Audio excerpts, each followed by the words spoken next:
Jadi teman-teman mohon izin ya, saya tidak bermaksud mengajari, hanya mengingatkan. Amal itu dibagi 3.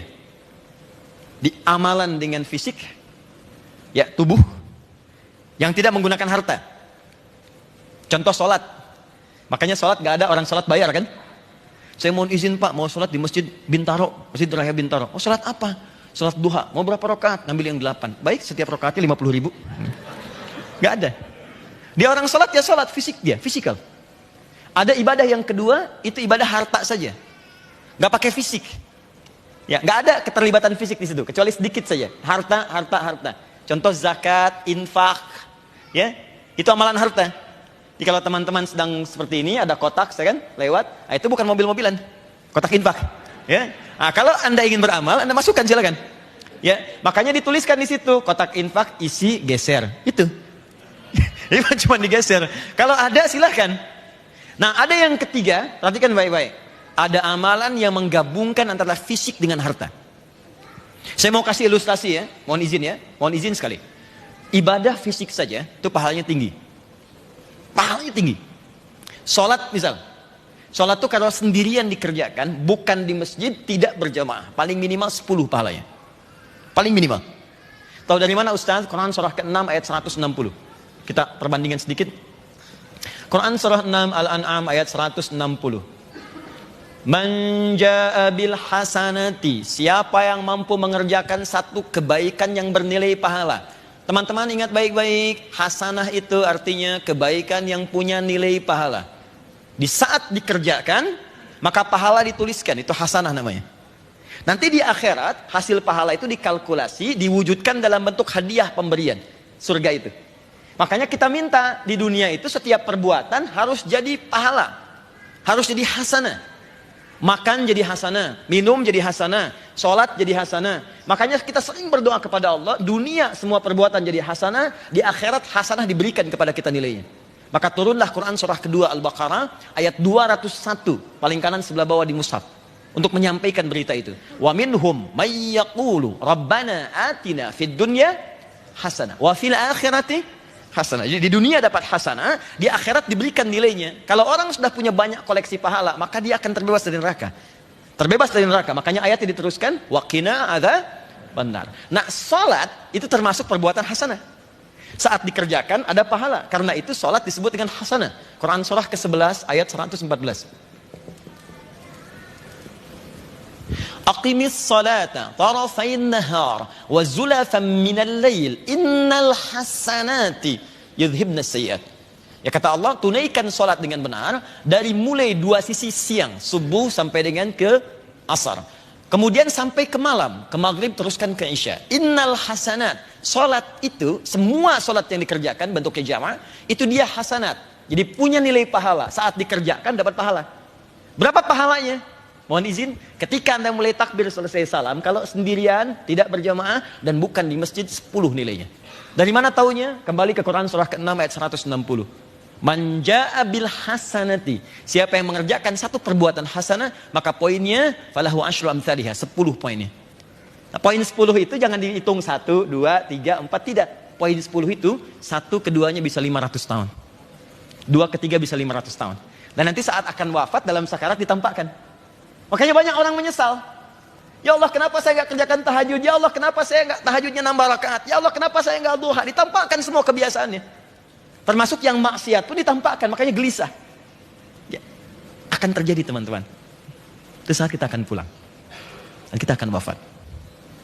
Kalau kita nggak berbekal sekarang, maka malu kita menghadap Allah. Apalagi banyak berbuat maksiat. Saya demi Allah, tadi pagi saya katakan, Anda saja berbuat yang kotor.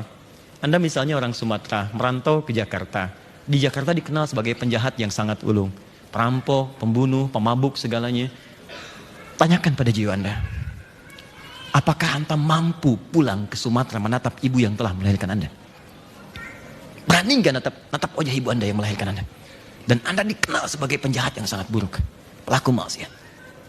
Berani nggak natap wajah ayah Anda? Yang telah mendidik Anda, menyayangi Anda, menemani Anda saat tidur. Berani nggak? Dengan hal yang sama, Anda berbuat banyak maksiat, berani nggak menghadap Allah di kemudian hari dengan maksiat yang dikumpulkan? Apa nggak takut ya? Makanya ketika kita kumpulkan bekal itu untuk pulang, karena suatu saat kita pulang dan semua akan ditampakkan. Nampak saat sakarat, tampak. Nah ini hasanah. Poinnya 10. Nah yang paling menarik adalah, saya kembalikan lagi, perhatikan baik-baik. Ini poin 10. Kalau berjamaah 27. Dalilnya salatul jamaati afdalu min salatil fardhi bi 27 darajah. Salat jamaah lebih utama daripada sendirian, pahalanya 27. Kalau dikerjakan di masjid, mampu ke masjid, itu baru datang masjid langsung dapat 25 di hadis Muslim. 25 itu dihitungnya kayak tadi, 1 ke 2 500 tahun, 2 ke 3 500 tahun. Kalau Anda kerjakan lagi, mohon izin, tambah lagi, naik lagi. Ini fisik. Yang harta, karena tidak semua memilikinya, maka digandakan lebih daripada yang fisik. Minimal 700 kali lipat. Dalilnya Quran surah kedua ayat 261, paling kiri sebelah atas. Anda infak. Keluarkan. Tidak semua bisa infak. Kalau sholat, semua bisa. Karena itu zero tolerance. Tidak ada toleransi kecuali kematian. Tidak bisa berdiri, boleh sholat sambil duduk. Tidak bisa duduk, boleh sambil berbaring. Sambil berbaring sulit dengan berkedip. Tak bisa berkedip, kita sholatkan. Ada semua. Selesai. Tapi harta tidak semua orang bisa. Karena itu ketika mengeluarkan harta, pahala lebih banyak dibandingkan fisik. 700 kali lipat. Ya kata Allah, perumpamaan orang infak. Masalul ladzina yunfiquna amwalahum fi sabilillah kamatsali habbah. Seperti orang menanam satu benih. Ambatat sab'a sanabil. Tumbuh jadi 7. 1 kali 7. Fi kulli sumbulati mi'atu habbah. Setiap tangkainya kalikan 100 benih lagi. 1 kali 7 kali 100, 700 kali lipat. Sekarang, kalau ada orang yang mampu menggabungkan keduanya, fisik dan harta, berapa pahalanya? Sedang gak ada hitungan lagi, surga pahalanya. Ibadah fisik dan harta kalau digabungkan, kalau benar ibadahnya, itu pahala yang sebanding gak ada yang lain kecuali surga. Contoh paling besar, jihad fisik dengan harta. Konkretnya, seperti yang haji sekarang. Bukankah untuk haji mengumpulkan harta dulu? Ada yang jual tanah, jual kebun, jual pakaian, jual emas. Kemudian mohon izin, bukankah di sana ada ibadah fisik? Tawaf, berputar, sa'i. Makanya Nabi memberikan apresiasi tinggi ketika berhasil hajinya. Perhatikan kalimat Nabinya. Al-hajjul mabruru, laisa lahul jaza' illal jannah. Haji yang berhasil merubah pribadinya menjadi baik. Teman-teman izin, haji mabrur itu bukan haji yang diterima. Kalau haji yang diterima namanya haji makbul. Ingat itu. Mabrur dari kata birrun. Birrun itu artinya kebaikan yang muncul setelah yang kotornya hilang. Setelah yang tidak baiknya hilang. Disaring, yang kotor keluar. Marahnya hilang, muncul sabar. Maaf, sombongnya hilang, tawadhunya muncul. Di ketika yang kotornya dibuang, baik yang muncul birrun namanya. Orang haji itu dia mengoreksi diri saat Arafah. Dia kenali sifat buruknya. Begitu dia kenali, dia bertobat. Ini yang sering mempelesetkan saya. Ini yang sering menjadikan saya buruk. Dikenali pertama nafsu saya. Nafsu ini faktor pertama, bukan karena orang lain. Ketika seseorang berbuat salah, itu bukan faktor eksternal yang pertama. Pertama internal, karena ketidakmampuan mengendalikan nafsu dia. Anda duduk depan rumah, tiba-tiba lewat kawan, terus dia nggak nyapa. Anda marah misalnya. Marah itu bukan karena dia nggak nyapa, karena Anda tidak mampu mengendalikan amarah. Sebenarnya sederhana, dia nggak nyapa, kita sapa. Bro, apa kabar akhi? Assalamualaikum. Wih, waalaikumsalam. Maaf gak kelihatan. Iya udah gede gini masih belum kelihatan juga. Selesai. Tapi karena nggak mampu mengendalikan amarah, marah. Nah, faktor terbesar dalam nafsu yang tidak bisa dikendalikan, sulit, itu disebut dengan aqabah namanya. Aqabah. Kadang-kadang kita bisa kendalikan, cuma maaf ya, lingkungan terdekat memengaruhi kita berbuat buruk. Suami baik, istri agak kurang. Papa gimana sih? Papa ini udah 4 tahun jadi bupati, Pak, tinggal setahun lagi. Masa yang camat aja udah Ferrari? Papa masih Avanza. Tiap hari gitu begitu ya. Sehingga dia berubah. Atau terbalik. Istri salihah, dia pakai jilbab bagus, baik. Suami kebalik. Mama papa ada family gathering, sebentar aja 30 menit, semuanya nggak pakai kerudung. Mama copot dulu kerudungnya. Diperintahkan untuk melepaskan jilbabnya. Terbalik. Atau ayah, ibu baik, anak yang kurang baik karena lingkungan. Maka ini pengaruh sekitaran disebut wusta namanya. Wusta. Ada ayah baik, ibu baik, anak baik. Cuman ayah dapat mutasi pekerjaan. Pindah ke kantor, dapat lingkungan yang nggak baik.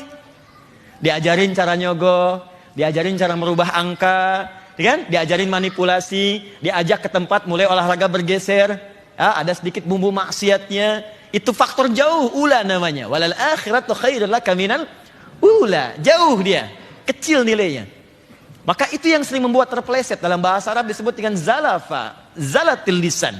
Zalat dengan zalaf, terpeleset. Kalau terpeleset kencang tambah dal, izdalafa, muzdalifah sifatnya. Ya, pergi kita ke sana, makanya kita lontar tuh, pergi berangkat. Dilontar keburukan itu, bukankah yang dilontar pertama kali orang haji adalah yang aqabah, nafsunya?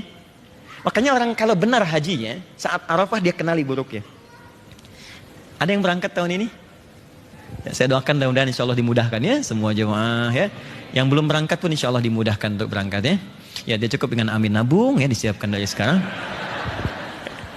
nabung supaya terwujud ya. Sekarang lihat sini. Sebelum berangkat catat dulu yang kurang apa, perbaiki semuanya. Jadi nyampe di sana jelas. Dia begitu melontar tanya. Sebelum melontar tanya, suami tanya istri. Mama aku mungkin banyak salahnya, kurang apa, tunjukkan cermin kehidupan kita, catat satu-satu. Begitu sampai Arafah kita sesali, taubat di situ. Istri tanya juga pada suami, papa aku apa kurangnya? Oh banyak mah, tulis aja gitu, tulis. Gak apa-apa, nyampe sana lontar. Bismillah ya Allahu Akbar, lontar. Begitu dilontar, hilanglah jeleknya. Maaf ya, amarah hilang, sombong hilang, riya hilang, tersisa yang baiknya. Nah ketika yang baik ini muncul, birrun namanya. Kalau melekat pada orangnya, maka berubah kata birrun jadi mabrur namanya. Maka muncul istilah haji mabrur. Haji yang bisa merubah pelakunya jadi lebih baik dari sebelumnya. Karena itu sifat hajinya dilekatkan kepada dirinya. Karena dia mendapatkan satu gambaran yang besar, surga. Bukan 10, 20, 100 lagi, tinggi. Di saat haji dia minta ampun, diampuni, dosa gugur semua. Kemudian pahala dapat. Makanya kalimat nabinya jaga betul itu. Kamu sudah haji. Karena itu sifat haji itu dilekatkan oleh orang Arab dalam bentuk panggilan. Ya haj, hei orang yang sudah haji. Ingat, itu bukan gelar. Kalau Anda sudah haji, kemudian dipanggil Pak Haji, Bu Haji, itu kalimat yang Allah titipkan lewat lisan orang lain untuk mengingatkan kita. Kamu sudah diampuni dosanya, banyak pahala. Jangan lagi berbuat maksiat untuk menukar surgamu. Ya, ingat baik-baik. Jangan kita kemudian jadikan sebagai gelar, karena ibadah nggak ada gelarnya. Silahkan cek, kalau ada gelar di ibadah, tentu di Islam akan banyak gelar. Gelar tanpa wisuda. Adi Hidayat SHI, Sholat Haji Infak. Nggak ada. Jadi kalau dipanggil haji, artinya, Pak, Anda sudah haji ya, jangan maksiat lagi. Ya, jadi jangan terlampau, langsung merubah penampilan, langsung bikin status, Alhamdulillah, selama ini mimpi saya tercapai, jadi haji. Mas Dimas, lewat aja. Pak Haji Dimas, Assalamualaikum. Hati-hati. Jelas ya? Oke.